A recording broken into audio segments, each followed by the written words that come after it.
بس بھی چلے۔ بھونی والا سالن دیہاتی لوگوں کی بڑی خوبصورت اس میں عکاسی ہے کہ بھونی والا سالن کاش آپ سب کو پتہ ہو، اور میں یہ امید رکھتا ہوں آپ سب کو پتہ ہوگا کہ مائیں دے تو دیتی ہیں، ساتھ یہ بھی کہتی ہیں کہ اس سے ہڈیاں خراب ہو جاتی ہے۔ ایک بہت خوبصورت جگہ تھی اس کتاب میں،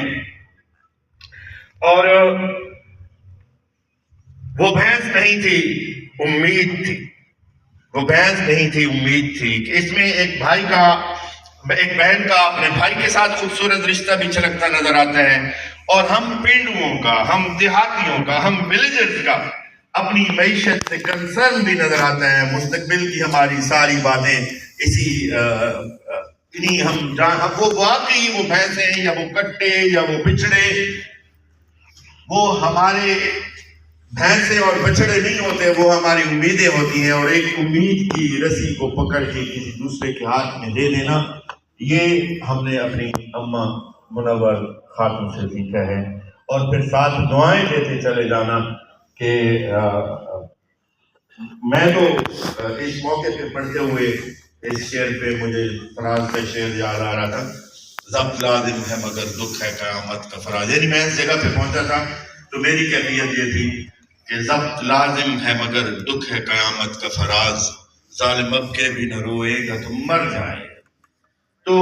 ہمیں ایک اور جگہ پہ ڈاکٹر صاحب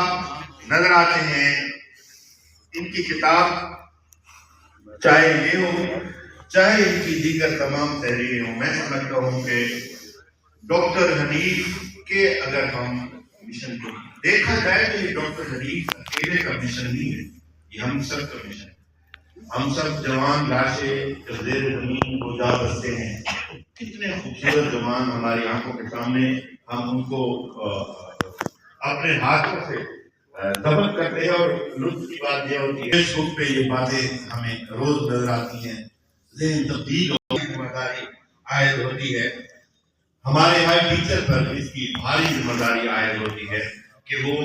اس احساس کو اپنی کلاس میں یہ ٹین ایجرز سے مسئلہ زیادہ بڑھتا ہے، تو ہمارے یونیورسٹی کے ٹیچرز کو چاہیے، ہمارے اسکولز کے ٹیچرز کو چاہیے کہ ٹین ایجرز کو معاملے کی سنگینی اور آپ کا پورا خاندان معاشرہ لے جانے کی ضرورت ہے۔ مجھے حکم بھی مل گیا ہے کہ اسٹیج چھوڑ دیں، تو جب تیرا حکم ملا محبت کر دیں۔ السلام علیکم ورحمۃ اللہ۔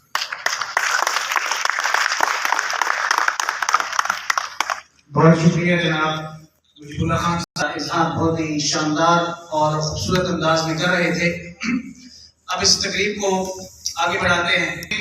جہاں میں اس عظیم ہستی کو اسٹیج پہ بلاؤں گا جنہوں نے ایک کمزور گھر سے تعلق رکھنے والا شخص بھی زندگی میں بھرپور تالیوں میں، جہاں میں اسٹیج پہ بلاؤں گا بوساز کے چیئرمین جناب ڈاکٹر حنیف صاحب کو کہ کھڑے ہو کے